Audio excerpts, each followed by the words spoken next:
Hello everyone, जैसे कि आपको पता है कि हमारा सीटेट के एग्जाम में सिर्फ 12 दिन बच गए हैं। तो आज हम है ना सीटेट ईवीएस के लिए एक टॉपिक करेंगे। तो आपको पता है सीटेट ईवीएस के लिए आपको है ना थर्ड, फोर्थ और फिफ्थ क्लास की एनसीईआरटी करनी होती है। तो इस वाले पार्ट में आज हम है ना थर्ड क्लास की एनसीईआरटी डिस्कस करेंगे। तो थर्ड क्लास की एनसीईआरटी में सबसे पहले उन्होंने ना बहुत सारे, पूरी एनसीईआरटी आपको नहीं पढ़नी होती है, लेकिन कुछ कुछ पॉइंट्स उन्होंने दिए हुए हैं। अगर आप उनको पढ़ के जाते हैं तो उनसे वो क्वेश्चन बनाते हैं। तो सबसे पहले उन्होंने बताया, ये पिक्चर उन्होंने दिखाई है तो पत्तियों से ये पिक्चर बनी हुई है। तो उन्होंने बताया कि एक आर्टिस्ट है जिनका नाम है विष्णु चिंचलकर, जो इंदौर मध्य प्रदेश से बिलोंग करते हैं।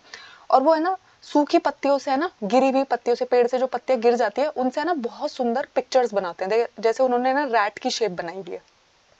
उसके बाद एक फैक्ट उन्होंने बताया हुआ है कि जो चूहे होते हैं उनकी जो आईसाइट होती है, देखने की शक्ति होती है, वो कमजोर होती है, लेकिन उनकी जो सूंघने की, टच की, टेस्ट की स्मेल होती है वो बहुत स्ट्रांग होती है।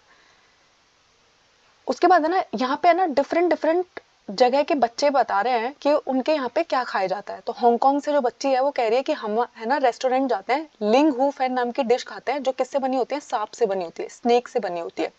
उसके बाद जो कश्मीर से बच्चा है वो कह रहा है कि हमारे यहाँ जो मछली बनती है वो मस्टर्ड ऑयल में बनाई जाती है, सरसों के तेल में हमारे यहाँ मछली बनाई जाती है। ठीक है, तो कश्मीर में ऐसा होता है।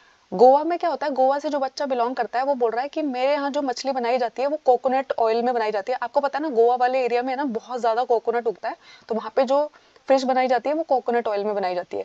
केरला के लोग कह रहे हैं कि टपोइका, हमारे यहाँ ना उबला हुआ टपोइका खाया जाता है, कोकोनट को का बेस बनाया जाता है। यानी कि करी जो होती है, करी का जो बेस होता है वो कोकोनट होता है, और उसमें जो डाल के खाया जाता है बॉइल्ड टपोइका होता है। तो टपोइका है ना कुछ ऐसा दिखता है देखने में, है ना इस तरीके की सब्जी होती है टपोई का।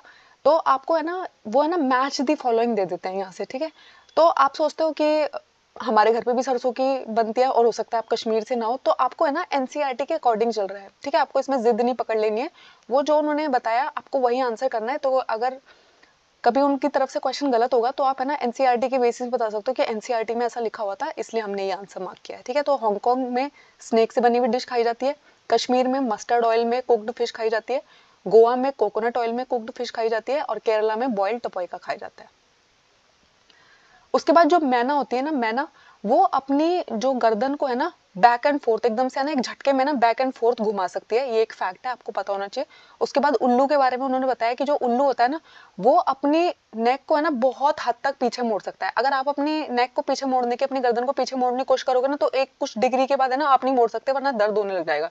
लेकिन जो उल्लू होता है ना वो 270 डिग्री के अराउंड अपनी गर्दन को पीछे मोड़ लेता है। ठीक है, तो बहुत हद तक वो अपनी नेक को रोटेट कर पाता है। उसके बाद है ना ब्रेल स्क्रिप्ट के बारे में बताया है। तो लुइस ब्रेल जो है वो एक बच्चा है, और जब वो बहुत छोटे थे ना तो वो अपने पापा के शार्प टूल से खेल रहे थे, जिसकी वजह से उनकी आंखों में वो लगने की वजह से उनकी आंखों की रोशनी चली गई थी।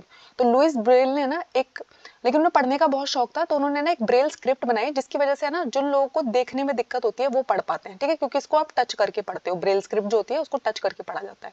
तो ये ना रीडिंग और राइटिंग का एक स्पेशल तरीका है जो किनके लिए है, जिनको दिखाई नहीं देता है। ठीक है, एक बहुत ही मोटे पेपर पे है ना रेज्ड पॉइंट यानी कि उभरे हुए पॉइंट्स बनाए जाते हैं, डॉट्स बनाए जाते हैं पॉइंटेड टूल्स की मदद से, जिनको टच कर करके फील कर करके पढ़ा जाता है। ये जो स्क्रिप्ट होती है ये 6 पॉइंट्स पे बेस्ड होती है, ये आपको पता होना चाहिए। वो आपसे ना यहाँ से यही चीज पूछते हैं। ठीक है, किसने इन्वेंट की थी ये पूछते हैं, और कितने पॉइंट्स पे बेस्ड होती है ये पूछते हैं। उसके बाद आता है पिन कोड। तो जब भी आपके घर पे कोई लेटर आता है तो आपसे है ना पिन कोड पूछा जाता है। जब आप उस कहीं खो जाते हैं, आपसे कोई एड्रेस पूछता है तो पूछता है आपके एरिया का पिन कोड क्या है। ठीक है, तो पिन कोड का पहले तो आपको फुल फॉर्म पता होना चाहिए। तो पिन कोड की फुल फॉर्म है पोस्टल इंडेक्स नंबर। ठीक है, पोस्टल इंडेक्स नंबर। और पिन कोड जो होता है वो 6 डिजिट का होता है। तो अगर आप इस लेटर में एक स्पेस दिया हुआ है इन्होंने, तो आप देखोगे यहाँ पे 6 बॉक्सेस दिए हुए हैं। क्यों? क्योंकि पिन कोड जो होता है हमेशा 6 लेटर का होता है। ठीक है, और जो हमारी ब्रेल स्क्रिप्ट होती है वो भी 6 पॉइंट्स पे बेस्ड होती है। कंफ्यूज नहीं हो जाना, दोनों का आंसर 6 है। उसके बाद है ना घरों के बारे में बताया गया, हाउसेस के बारे में बताया गया।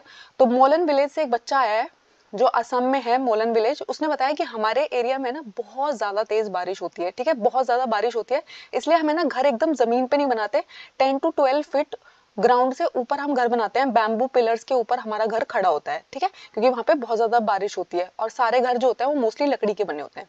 उसके बाद है ना मनाली से एक बच्चा आया है, उसने बताया कि मनाली जो है वो हिल का एरिया है। ठीक है, वहाँ पे ना बहुत सारी पहाड़ियां हैं, और हमारे यहाँ पे ना बारिश भी बहुत ज्यादा होती है, स्नो भी बहुत ज्यादा पड़ता है, बहुत ठंड होती है।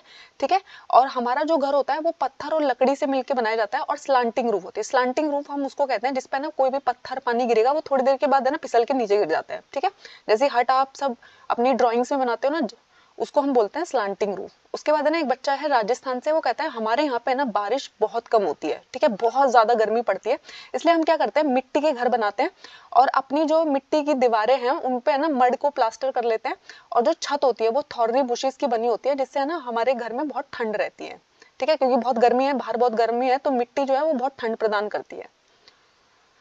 उसके बाद है ना राजस्थान में आपको पता है पानी की बहुत कमी होती है, तो आजकल है ना हमारा रेन वाटर हार्वेस्टिंग का कॉन्सेप्ट रहता है, तो उसके लिए हम क्या करते हैं टंका बनाते हैं।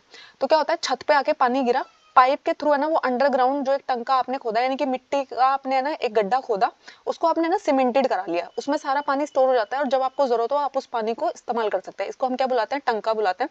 इसको ना हम एक लिड के साथ कवर करके रखता है, क्योंकि अगर आप इसे खुला रखेंगे तो इसमें मच्छर उग सकते हैं और पानी की क्वालिटी भी खराब हो सकती है, उसमें चीजें गिर जाएंगी, है ना, प्लास्टिक गिर जाएगा, कुछ धूल गिर जाएगी, ठीक है।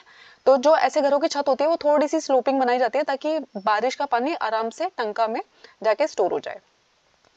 तो ये थे वो थर्ड क्लास के क्वेश्चन जो आपसे पूछे जा सकते हैं। अब है ना कुछ प्रीवियस ये क्वेश्चन डिस्कस करेंगे कि कैसे वो क्वेश्चन पूछते हैं। तो उन्होंने एक आर्टिस्ट के बारे में पूछा है जो ब्यूटीफुल पिक्चर बनाता है ड्राई लीव्स यूज करके, तो उनका नाम क्या है? अमृता बिश्नोई, विष्णु चिंचालकर, अनीता खुशवाहा और नन ऑफ दीज। तो अभी मैंने आपको बताया था कि विष्णु चिंचालकर उनका नाम है। फिर उन्होंने दूसरा क्वेश्चन इसी से पूछा कि ड्राई लीव्स बनाते हैं वो कौन सी जगह से बिलोंग करते हैं? अहमदाबाद गुजरात से, इंदौर मध्य प्रदेश से, फिरोजाबाद उत्तर प्रदेश। तो आपको पता है इंदौर मध्य प्रदेश से वो बिलोंग करते हैं, ठीक है। तो विष्णु चिंचालकर उनका नाम है और वो इंदौर मध्य प्रदेश से बिलोंग करते हैं। उसके बाद है ना मैच दी फॉलोइंग दिया उन्होंने, देखो डिफरेंट डिफरेंट जगह पे कैसा खाना खाया जाता है ये आपको बताना है। तो हांगकांग में मैंने आपको बताया कि स्नेक से बनी हुई डिश खाई जाती है, केरला में फिश बॉइल्ड टोपायका खाया जाता है, गोवा में जो है वो कोकोनट ऑयल में बनी हुई फिश खाई जाती है और कश्मीर में जो है मस्टर्ड ऑयल में बनी हुई फिश खाई जाती है, ठीक है। उसके बाद है ब्रेल स्क्रिप्ट किसने इन्वेंट की थी और ब्रेल स्क्रिप्ट कितने पॉइंट्स पर बेस्ड है? तो आपको पता है Edward Jenner, Louis Alexander Fleming, Robert Koch. तो देखो उन्होंने ना लुइस ब्रेल नहीं लिखा, अगर लुइस ब्रेल लिख देते तो आप आंसर मार्क कर दोगे, क्योंकि ब्रेल स्क्रिप्ट है और ब्रेल ने ही वो बनाई है, ठीक है। तो कभी कभी वो सिर्फ लुइस लिख देंगे, हो सकता है कभी कभी लुइस ब्रेल लिख दे, ठीक है। तो लुइस ब्रेल इसका आंसर है। और कितने पॉइंट्स पर बेस्ड होती है? मैंने अभी आपको बताया था 6 पॉइंट्स पे बेस्ड होती है। उसके बाद है ना पिन कोड कितने डिजिट का होता है और पिन कोड की फुल फॉर्म क्या होती है? तो पिन कोड जो होता है वो 6 डिजिट का होता है और पिन कोड की फुल फॉर्म है पोस्टल इंडेक्स नंबर, ठीक है।